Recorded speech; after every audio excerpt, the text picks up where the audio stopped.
svojej skóre a spojenecké letectvo väčšinou stávali svojich najlepších pilotov v istom čase zo služby a využívali ich služby ako inštruktorov. Na Zemi sa nám zatiaľ pohlo samohybné dielo Štuk, ktoré evidentne dostalo zásah. Dostala jeden zo sovietských stíhačov. Simuluje nám aj poruchu motoru.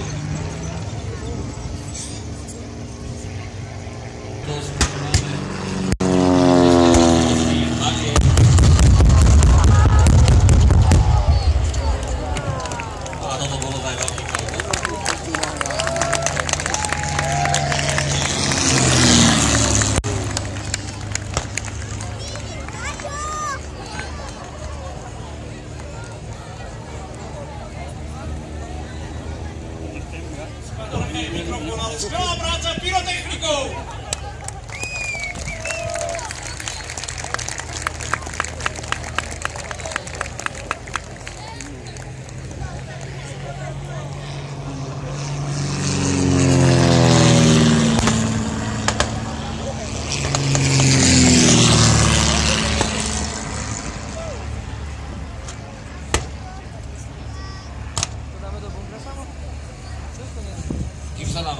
Kým nám odíde ten obrovský strúd dymu, nemecký Štuk sa snaží zasiahnuť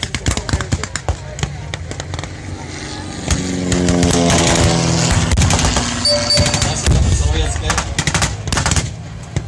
samohybné dielo. Vidíte, že sluhy protitankových kanónov sa pomaly sťahujú, pretože boji sú naozaj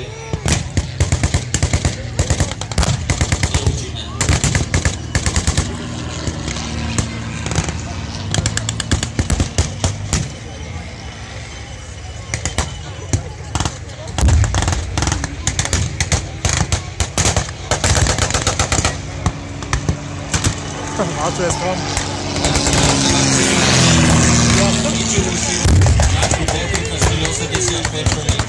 ktorý prevalcoval strom, ktorý zostal na ceste a blíži sa k nalačovanému súdu. To asi nie je tento najlepšie riešenie.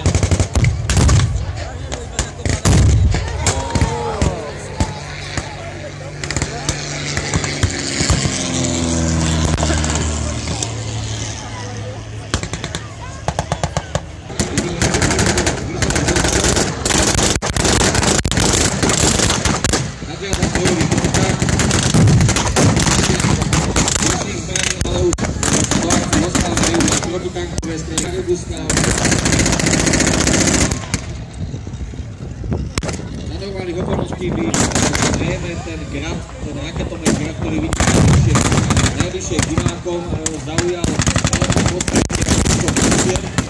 ale keďže ide o akýsi prekvapujúci stret, nečakaný stret s jednotným minutom, tento raketomet sa dostáva do takého blízkosti, ale teda tiež ohrozený palbou reaktívnych protivníka.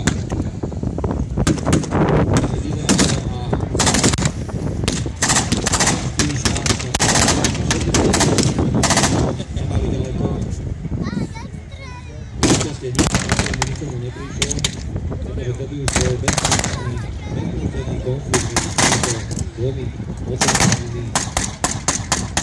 mocenskými veľkami. Vojaci na strane Varšavskej zmluvy sa pokúšajú o protiútok, ale vidíte, že útočnými stratami straty sú aj na strane vojakov Bundeswehru. A v tejto situácii ďalšie na pohľadov ktorých sa kryjú a bojujú.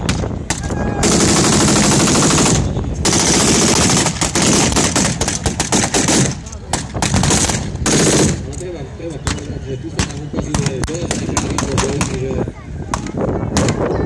útočujúca strana zásadne vyššie straty. Múra, hľadane, padá ďalší príslušník Varšavskej zmluvy. Samozrejme, pri takejto takéto hypotetické rekonštrukcii si účinkujúci môžu dovoliť aj takéto herecké vložky.